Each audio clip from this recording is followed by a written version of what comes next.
and welcome to our podcast today. Today we are going to be talking with Ms. Carlisha Gentles. She is a commissioned officer with the United States Public Health Service. Presently, she's stationed at the CDC as a scientific review official in the National Center for Injury Prevention and Control. Dr. Gentles is a board-certified pharmacology specialist and certified diabetes care and education specialist with over 13 years of experience in public health and working with underserved communities. Being in Washington, D.C. with a passion for eliminating health disparities, she's one of two pharmacists who established clinical pharmacy services at Community of Hope, a federally qualified healthcare center in Southeast D.C. Dr. Gentles is her co-founder of Salveo Innovations, a health tech company focused on building patient-centered health solutions. In her personal time, she established the nonprofit organization Dissipating Disparities Incorporated, with a focus on eliminating disparities in rural Georgia and beyond by hosting health fairs, career panels, with a focus on eliminating disparities in rural Georgia and beyond by hosting health fairs, career panels, primary care linkages, and more with the support of fellow officers. To date, they have served over 2,400 participants. Dr. Gentles, we're glad to have you on our podcast today, and we're excited that you're going to tell us more about all of your different organizations. Awesome. Thank you so much. Thank you. I'd also like to welcome Chris Fagan. He is our man behind the scenes.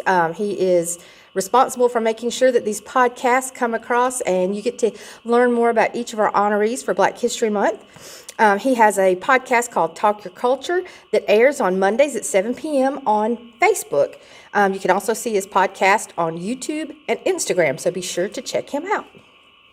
All right, Dr. Gentles, I want to hear more about you personally. Tell us who you are. Tell us about your family. What are your hobbies? Where'd you grow up? Tell us all about you. Yeah, sure. And again, thank you both for this amazing opportunity. This is just a cool experience. I'm delighted to be with you guys here this evening. We're glad to have you. Thank you so much. So about me, let's see. So I was born and raised here in Thomaston, Georgia. Specifically, most of my time was reared in Potato Creek Heights. So homegrown right there. But my mother, I'm the child of Glenda Renee Harris. My stepfather, I call him my bonus dad, is Jimmy Harris. And then my father being Carl Colbert. I have a half brother, Caltez. And then I call them my big family. We call them the B.O.B. Mafia, which is my granny, Mabel Brown, and my Aunt Phyllis, and, you know, a host of, like, my cousins that I call my sister cousins, Brittany and Brianna. But, yeah, it's just an amazing opportunity to grow up in that tight-knit family.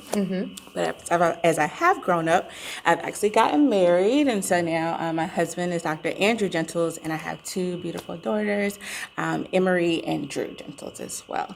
So, yeah, so I have kids now, which is kind of crazy to even still say that out loud, but anyhow, it's reality. They are here in full force.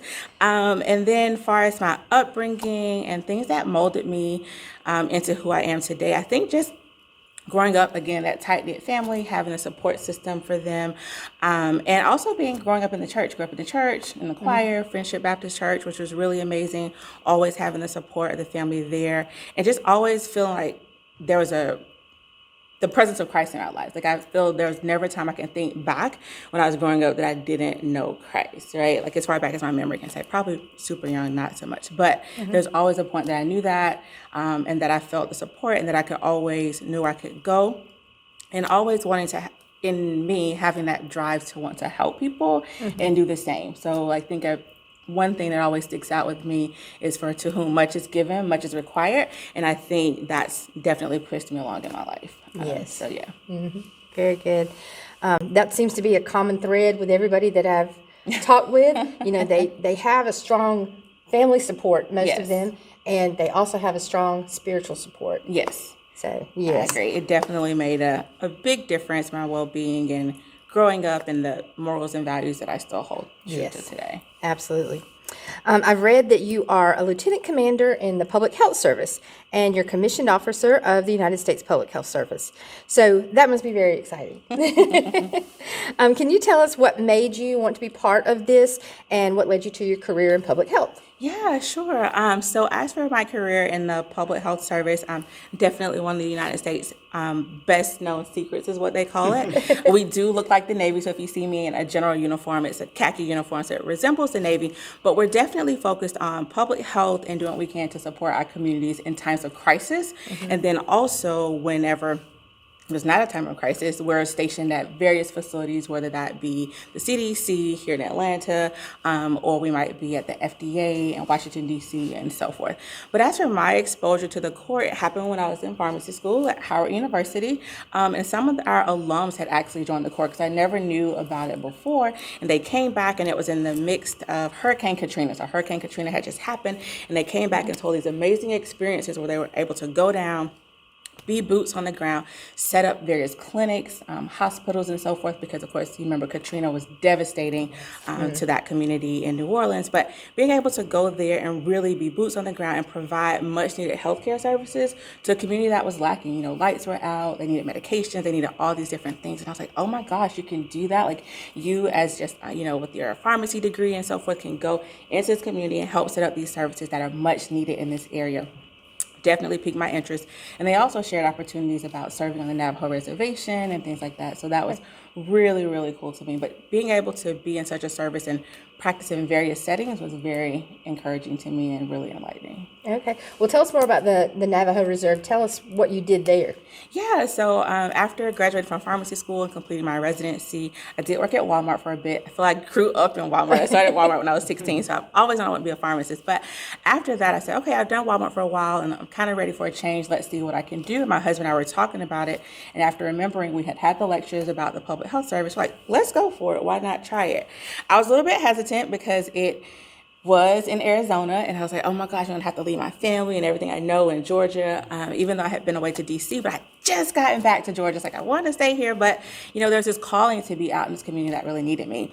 And so my husband and I went out there. Amazing experience. I will say when I first got there, I cried because everything was dark to an extent. It wasn't green and lush like we see here in Georgia, but you saw lots of red dirt and clay and all these things. And I was like, oh my gosh. And for me, I associated that with death. But once I got there and I saw the beauty in it, I actually felt a closer presence to God. I felt I developed a close relationship with my husband while I was there. And I really got to practice at the height of my license. So being on the reservation, there's not a lot of housing communities that you can stay in. So primarily all the healthcare providers and all the support teams do stay on one community that's on the grounds where the hospital and clinics are. So you really get to know your coworkers. We're able to go out there, establish clinics. So I worked in a diabetes clinic we're able to help establish. So working directly with the multidisciplinary healthcare team, so with the physician, the nurse, public health nurse, and any other educators to really pull in and make sure the patient was seen from a full 360-degree perspective. Being able to manage them from diabetes to hypertension or blood pressure problems, and also with any cholesterol problems as well. So it was just an amazing experience. I learned to ski and snowboard while I was out there too, because there was nothing else to do because you were 3 hours away from the nearest airport, like an hour and a half away from Walmart. So it's like, well, what do you do on weekends? Let's go ski. Sure. Learning to ski in my late 20s. Let's go. In Arizona, you went to snow skiing? Is that what you're talking about? Yes. Oh. So there, Arizona does get snow. I know, right? So there's like the further extremes down there, Phoenix, that are super, super hot. So we did that because I was like, oh my gosh, how can it be 9 o'clock at night, completely pitch dark, but you roll down your windows and you still feel the heat and it's the same. That was just, it threw my mind off. Like, why is it still steaming out here? Right. But that's what it was. But if you go up closer to where we were in Chinle, Arizona, which is a part of what they call the Four Corners area, so connected to New Mexico, Arizona, Utah, and then Colorado. So it's a much higher elevation. So you would get both the snow and the heat. Okay. But it was a really cool experience. But yeah, so on weekends, we just drive away together and go skiing or snowboarding and camping and all those things. But it was a really amazing experience, and I'm so thankful for it. Like a movie. It was a movie. We should have recorded it. We probably could make a lot of money from it because, as they'll show or as you'll see, the thought is not a lot of African Americans ski, right? So we would sometimes go to resorts and we might be the only African Americans there. And we go up the lift and then the guy would gently slow it down so we could get off and not like wipe out everybody. But it was an amazing experience, and we did learn that more African Americans ski than we thought. But it was super cool. Yeah. Well, neat. Yeah. Very neat. From reading your biography, I can tell that you find finding solutions for the underserved communities, to be, and helping them to find dependable healthcare, is a passion of yours. And can you tell me what really triggered that? Is there an experience in your personal life that might have helped to trigger that, or was it just that hearing the representatives come and speak to your school, or? Yeah, so I feel like always it's just in me to have this passion to help, to give back. But I think it was definitely going along in my either personal life, also in just going along once I did become a professional in the healthcare space, and just seeing that there was a lot more that was needed and can be done that was not being addressed, particularly in underserved or underrepresented communities. Although we hear it said so much, but it still rings true, is that, there are services there, but services necessarily aren't geared towards us, or there may be other additional social determinants of health that people aren't aware about that need to be addressed first before we can really start to delve into like what may be going on with your body and things like that. So I think having seen those, going to the doctor with my grandparents and hearing how things may have been explained to them possibly leaving and still having questions, or even having patients come to me as a pharmacist after they've just had a doctor's visit and so like, I have no idea what this means. I don't know what my medications are for. It's like, there has to be more that can be done. There has to be an opportunity to be able to fill that gap and really give back to our community members. So not only can they help themselves, but they can help each other, right? Right. So you're giving back and giving tools so people can also make those best and most informed decisions. So I think just seeing those gaps and how detrimental that can be, people will overutilize the ER because they may not understand how to properly use their asthma inhaler or how to properly give themselves their insulin injection for their diabetes. And these are simple things that we can all, try to do and tackle to make sure we can make this one adjustment and that, can prevent that visit and they can, of course, have better healthcare outcomes. A lot of times I know from dealing with my grandparents and the doctors will come into the room and they'll say, okay, you have this problem and this is your solution and this is what you're going to take for it. But they don't think about taking the time. They know so much, they just assume that everybody else kind of can just follow along. It's either they know so much, like you said, or that if they do pause for you to ask a question, you may not know what to ask, right? Because from all the information I just gave you, you're still kind of like, well, I'm still trying to process it. The information you gave me was here, but, my understanding may be at a different level because you've gone to school for those things. And it's, I hate our system structure sometimes within healthcare because that provider may be rushed. They only have a 15-minute visit to see you and try to assess and everything. So they're trying to give you all they can at one point, but it may just be too much. So we have to kind of try to retrain ourselves and make sure that we can teach each other how to be best self-advocates. So if you aren't getting your question answered, be like, hey, I really don't understand what you just told me. And you're going to have to break it down at a different level. If you don't have the time to do that, do you have a patient advocate that I can speak to? Do you have a nurse case manager? Because before I leave here today, I need to understand what's going on with my health and how I can best manage or self-manage my own condition as well as getting your support too. So yes, and so that's one of the things that you teach your clients and your patients? Most definitely. It's like definitely about whether it's my family member, somebody I've randomly met in the store that's looking for medications or whatever. If somebody's going to talk to me about it and they're willing to listen, I'm going to let them know that they should definitely learn to be an advocate for themselves. They may not know all the things, but you can share that. And it's okay not to know and make that known because if you don't ask the question, you can't get the support or the help that you do need. So that's a big thing for me. It's making sure people, hey, answer the questions, ask the questions. That's what they're here for. That's right. That's right. One of the organizations that you established that I'm familiar with is the Dissipating Disparities Incorporated.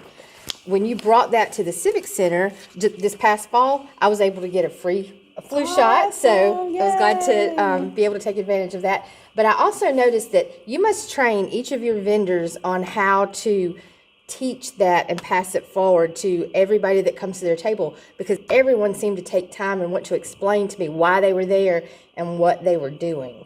Is that what you do? I won't say we specifically teach our vendors. I will say that we vet our vendors and make sure that we have amazing vendors. And we've been working with them for a really long time. So I feel selective vendors that we know understand our mission of eliminating disparities and making sure that we're not just giving out information. We want to make sure that our communities are actually empowered. So regardless of where they are from a literacy perspective, where they are from a socioeconomic perspective. We teach everyone the same and make sure they have the information they need to make, again, those most informed or best informed healthcare decisions or financial decisions, because we do cover that as well with dissipating disparities. So I think it's more so of a vetting process and making those connections to see if they're a best fit.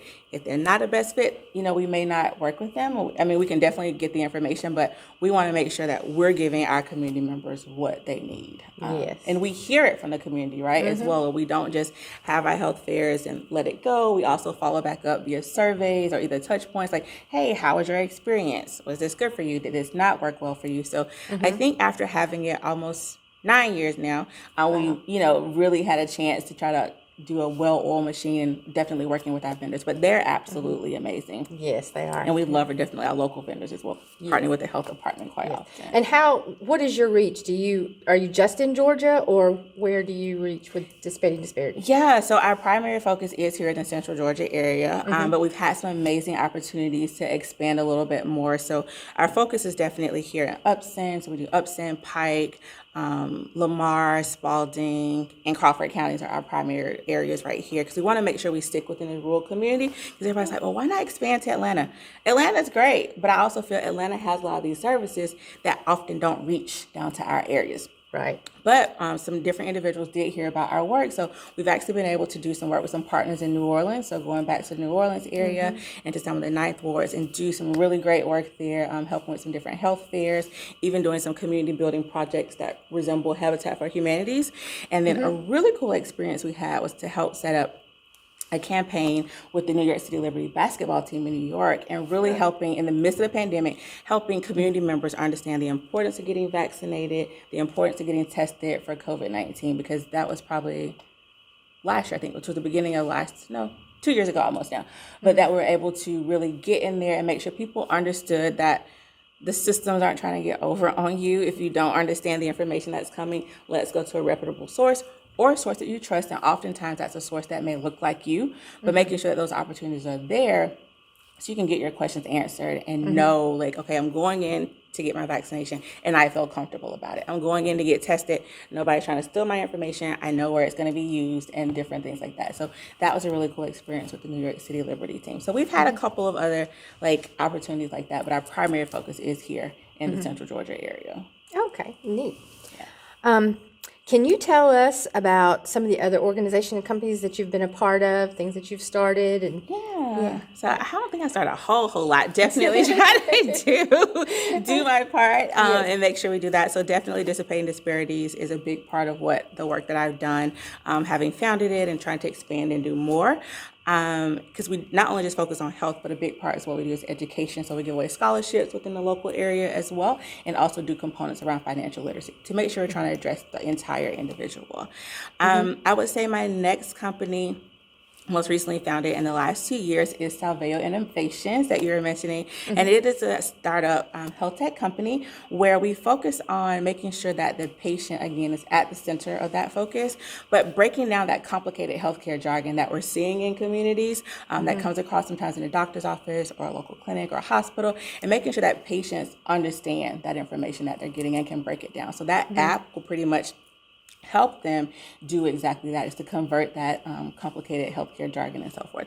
Our app is affectionately called Tyrone, and we do that with the reason, not just Erykah Badu called Tyrone, but we do that to help remind us as a company that we're actually building with the community and not for the community, because there's so many products currently on the market that push different agendas, different things. But we want to remember, we're building this with the community to make sure each step of the way, every iteration we have, every new stage we have, that it's still beneficial for the community. So we make sure we're going into the library where our community members are. We're going to the local gyms to see, hey, is this working for you? Do you have any questions? What has been your challenge when navigating a healthcare path? How can we help you best assist yourself in that way and be a better self-advocate for yourself. So that's one of our biggest ones. We actually just won an award back in the fall for the Cisco Health Innovations Challenge, Global Problem Solver Challenge, actually. So it's an international challenge, and we received $50,000 for that. So it was super exciting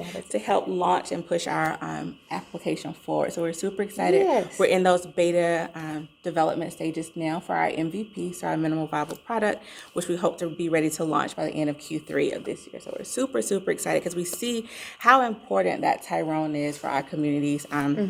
And another part that I didn't mention earlier that Tyrone will have is a component of AI, so artificial intelligence. So you'll be able to talk to Tyrone to get him to break down that language for you. So you can say, hey, Tyrone, my doctor said I have hypertension. What in the world is he talking about? And then Tyrone could say back to you, hey, you know, well, you actually have high blood pressure. This is what that means, and all those different things in a way that's culturally responsive and that we can use that information in a better way to make better decisions. So Very good. super excited. I Yes, think it sounds exciting. it's probably all the companies, as far as companies.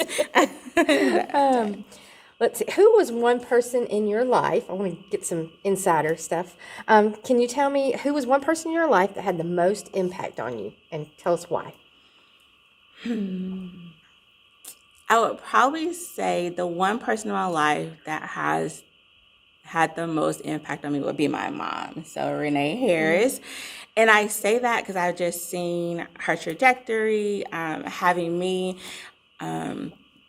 thinking back through school, her transitions through the fire department, her progression, her momentum, her really pushing and advocating not just for things in the fire department for herself, but for others that came around her. She was one of the first female firefighters within the Thomaston Fire Department, and now all the way her progression to being the first Black female chief as well that the fire department has had here in Thomaston. But you know, that didn't come without struggles. That didn't come without barriers that may have been put in place. But just seeing her like push through it like a boss and never letting that stop her, you know. Yes. And sometimes as being a woman in spaces that are primarily filled with men, it can be a challenge. But hey, she took it roll tide kind of the way, and you know, and she just did whatever it was that she had to do. I mean, I think it was partly because even thinking of my grandfather, God rest his soul, Benjamin Brown, he raised my aunt and my mom like boys. They were kind of rough and tumble. They were ready to go for the struggles, you know, and it was just, you know, knowing and standing firmly in who you are, knowing and standing firmly and what you believe in. Because I remember when she was actually pinned as a lieutenant and how important my teacher in fourth grade, Miss Joyce Kendall. Do you remember Miss Joyce Kendall? Okay, yeah, amazing teacher. But she made sure that I was there for my mother's pinning. So she had Mr. Walls take me out of school in his blue truck to take me to the fire department to see my mother get pinned as a lieutenant, because that was just something she said, you need to be there for your mom. This is an amazing experience. Yeah. And at the time, I didn't really get it. I mean, I was in fourth grade. It's like, yeah, cool. My mom's, you know, a firefighter. She's getting to be a lieutenant. But now I look back and I'm so happy and so fortunate that she made a way for me to go see that moment for my mom. Did you realize at that moment that she was the first Black female lieutenant? It didn't register, right, at that time. But after it, and then some of the news articles and things, I'm like, oh my gosh, my mom is like the junk, you know, that's fitting, right? I can say that my mom is like the ish, but no, like I knew at that point a little bit afterwards, I knew from some of the headings and the articles and different interviews that she was getting. I think she was even featured in the Atlanta Journal-Constitution at that time. And I was just like, oh my gosh, this is really amazing. Like, yeah, I think my mom's a superstar, but now like the whole world thinks my mom is like a superstar. So I definitely, you know, to see her do that, hold fast, raised me, be a support to our family. It was just amazing just to see her do that and do it with grace. Not to say she never struggled or anything, but the fact that she kept pushing and she never let anything, you know, just stop her. If she saw that this is supposed to be done the right way, or this is something that women should be allowed to do, or we need more diversity, or whatever it was, she made sure she pushed head first, you know, strong to keep going. Yes. Yeah. I would probably say it's my mom. Yes. Was there anyone else through the years? Is there a teacher or someone that sticks out in your life that had an impact on who you became as an adult? Yeah. I would definitely say I can go on a long time about my family, because like just the closeness. And I realized as I gotten older to appreciate my family even more, because not everybody's family is just that close, right? I know you and your sister have a close relationship and your mom and everything, but like not everybody has that. And it's just truly a blessing for me to be able to rely on my family in that way, whether it's to tell me like, nah, girl, you're going the wrong way, or whether that's, hey, we need to step it up here, or how can I support you? Can I keep your kids? Or how can I help you study? How can I help you reach your next goal? My aunt always being there with DDI, being like, what's the next move? Where are we going with this? You know, or even my husband support me in my career, and vice versa, me being able to support them in their ambitions. My stepdad being around as well is a big part. And then my grandmother, that essence of a woman and being gracious in things. My grandpa just being who he is. I'm not sure if you had a chance to meet him, but he's definitely one of those strong featured people that was just so giving, so genuine, always wanting to help another person, but always being there to support and give back to his family. And then my cousins, like my sisters, they just were awesome in having that. I think they all influenced me, from whether that was learning to be patient, learning to say no, learning just to hold your head high regardless, because you are who you are, and you're where you're supposed to be. Like, you're not an imposter. You've earned these rights. You've earned the reason to be here. So own it, you know, and them reminding me of that at some times where I may feel like, oh, well, I don't know if, you know, I'm really meant to be here, or I don't really know if this is, you know, because some people say, oh my gosh, you're honored for this. It's like, oh, that's amazing. And I feel it and it's great. But it's like, I do it not for the honor. I do it because that's just like who I am, and it's work that needs to be done. And I don't feel that because I'm any better than another person. I'm definitely just doing what's been called upon me to do. And I think my family has also brought me up in that, knowing that it's not just about me, but whose child I am and the work that I'm doing for our Father in heaven. So I think that's a big part of it. Yes, I agree with you. I agree. What would you say that, out of all the achievements that you've had, which ones seem to mean the most? You know, we can be thanked and honored for different things in our lives, but there's usually one that just stands out to everybody as the most memorable. Or I think one of the most honorable things, and it wasn't even an award, it was actually getting into pharmacy school. And I say that because it was a time that I struggled. I applied to pharmacy school the first round. I didn't get in. I felt really downtrodden. I was like, why didn't I get in? I applied to UGA. I applied to Mercer. And it was like, no, rejection after rejection after rejection, right? And I was like, oh, well, I feel I did everything right. I'm doing these extracurricular activities and this. And then I was like, okay, well, we'll try again. And, you know, before that, I felt not that things had come easy, but I didn't have to work as hard. Like, okay, if I applied for this, okay, I put in a little effort and I got it. Or I did this and I got it. Or for school or schoolwork, things, they weren't necessarily a struggle, but to get into pharmacy school was definitely a struggle. So I feel having to work so hard for that, and then actually getting in and being able to go to this historically Black college and university in Washington, D.C. was just such an amazing experience. I remember the day I got the letter. I think I called my mom. I couldn't get her. She was working.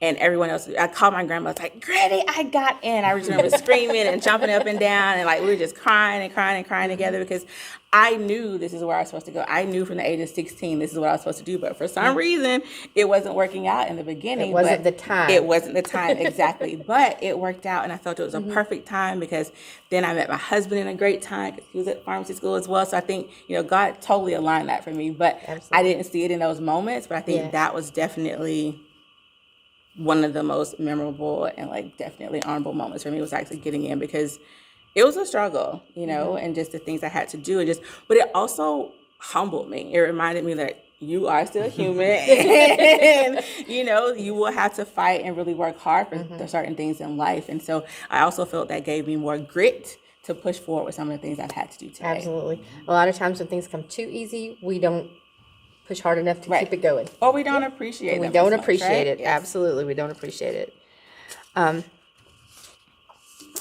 What are some of the challenges that you've had in the past, other than, you know, getting into pharmacy school? Is there anything that, you know, anything that you were trying to do with your life that you came maybe across a wall or a stumbling block that that you just kind of had to just struggle through? Something specific you could share with us? Yeah, I think I had a couple of those, and I'll share probably two examples, one being related to Dissipating Disparities Incorporated. So I will say the first time that we tried to host our events, we sought funding in a lot of different local businesses, and we did not get funding. I'm not sure if it was the reason, the support, or whatever that, that cause was, or for us not necessarily getting the funding, because even some of them were bigger healthcare organizations or entities we thought we would get funding from, and it just seemed like we couldn't. And I was like, well, these services are needed. We have myself as a healthcare professional, but not just me, but I'm able to pull in other networks of individuals that want to come in from Atlanta, from Griffin, from all over to provide these services. And we just weren't getting the support. And it was actually challenging our very first year to find like some local dentists to also support our work as well. So those were definitely some challenges that we had in first kicking Dissipating Disparities off the ground, was like from a funding perspective, and also getting some of the vendors that we're looking for some different services. And what was your key to getting past those struggles? I would say getting past it was like, okay, that's a no, but realizing for me that a no can either turn to a yes at some point, it becomes a maybe, and then a yes. Or your no isn't the end all be all, right? So if you won't give me the money, I'm going to find it somewhere, because if it's still in my passion, we prayed about it to do it, we see that it's needed, we're going to find the money somewhere. Even if that means me putting up my money first to show you that this is needed and it's going to work. And then on the other end, you may begin to pay for these services that we need, or you begin to support us. Or maybe you don't. We'll find it in another way. And I think that's what helped us to continue to push forward. Just because you said no doesn't mean everyone will say no. That's a door that didn't need to open at that time. And so we found another door. So just keep definitely pushing forward. And I'll say for the second example has definitely been being a Black woman in the space of health tech, or probably any kind of tech field, or any space that would be searching for venture capital.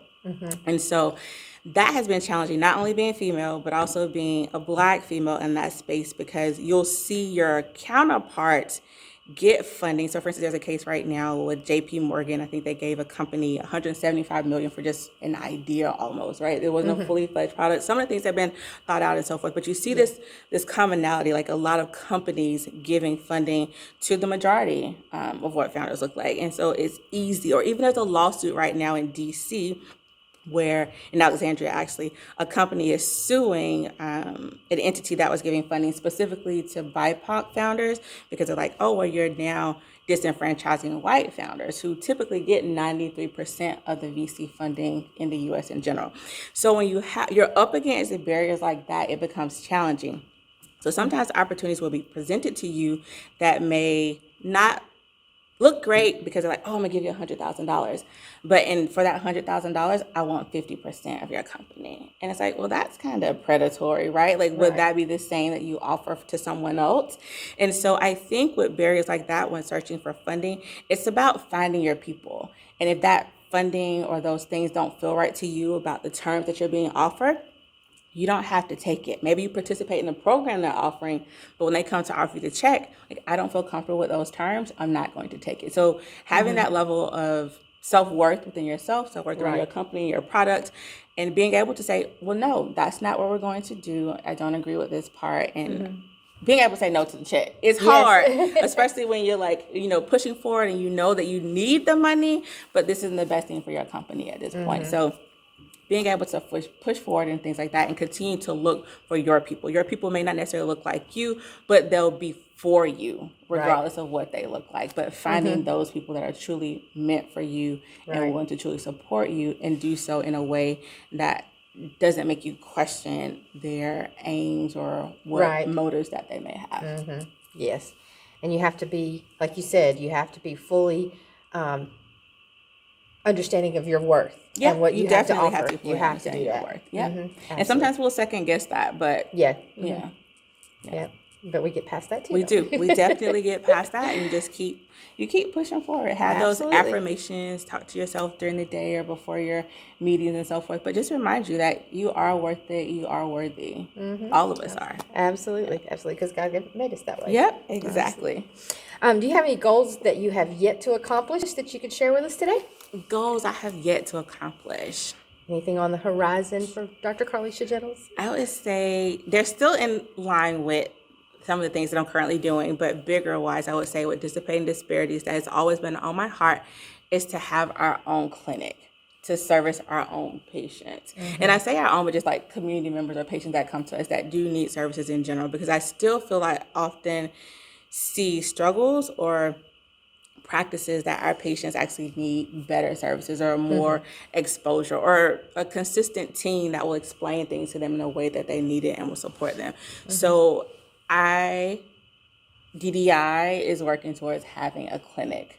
So that's one of our biggest goals. How far off that will be, we're not sure yet, but that's coming. We're pushing for it because I feel it's definitely needed. And providers and things like that are definitely willing to give their time. For some, I've had some preliminary discussions with to make sure that, again, community members are getting what they needed because, you know, it's just heartbreaking. I will even say for my grandmother, for instance, had stroke symptoms before she left DC, and being able to be on the phone with her, it was during COVID, so we couldn't like accompany her to the hospital and stay with her in a room like we usually would, but getting a call from her being like, oh my gosh, you guys have to get here, you have to do something.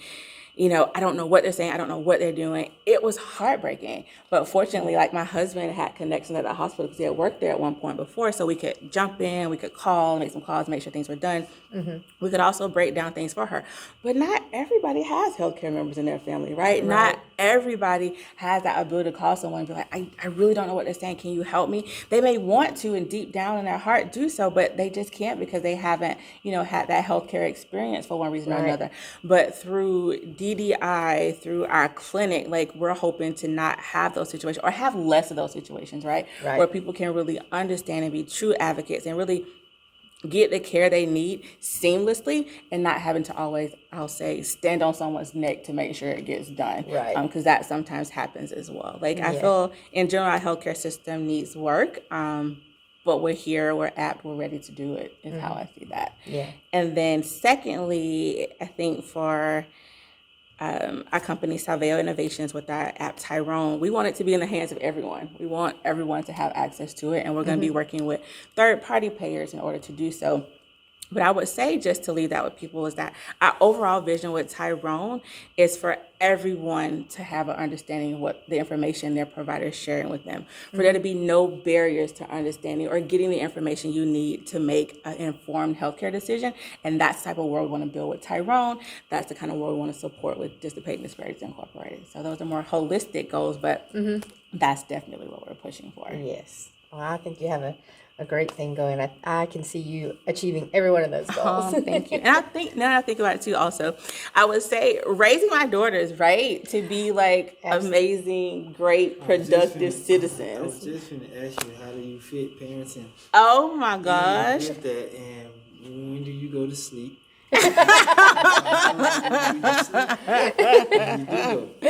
I know. It's definitely something you have to learn to balance, and I'm not probably where I should be in that yet. I just try to do the best that I can at this point. I try to make sure I have work-life balance because my daughters are definitely at the age, even my youngest, Emery, who's 2, she'll say to me, Mommy, no laptop. And she will literally come close it, period, point blank. And so my oldest will be like, Mommy, you're always on the phone. She does it more to her dad, though, I'll say, than me. So that's good. I've been working on it. But she'll be like, you're on the phone too much. Or you guys just work too much. So I appreciate raising my daughters in a way that they're outspoken and will share their feelings, because they will definitely call me out, or anyone else for that matter, on what it is like they feel we shouldn't be doing and things like that. But it's definitely a balance. It means sometimes saying no to certain things I would usually say yes to, because I want to always be there. I want to always take part and engage in opportunity. But sometimes you just can't. Sometimes it's, family first and things like that. So I think remembering that and keeping that at the forefront is really important, but also trying to lean in when needed. So now I'm not in DC anymore. I'm back here in Georgia with my family. So Welcome hey, back. Mom. Yeah, thank you. So you're sleeping more? Sleeping more. I would probably say I sleep a little bit more. I do get up super early though. I'm a morning person, as I've always been up early. So right now my schedule is I'll go down with the kids, so about 8:39, but I'm up at 4. Wow. So I try to get up and work out because I've been very sedentary during the pandemic and I need to get off my laurels and do better. So I'm definitely trying to get up, start work out, but that allows me to get some things done much earlier before everybody else is awake.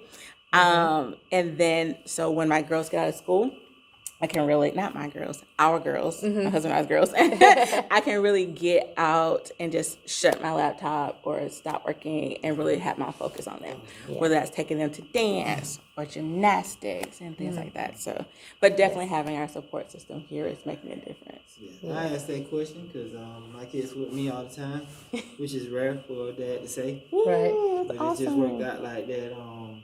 And yeah, I probably get 4 hours of sleep per day. See, it's hard, right? But It you is. got to get into more sleep, Chris.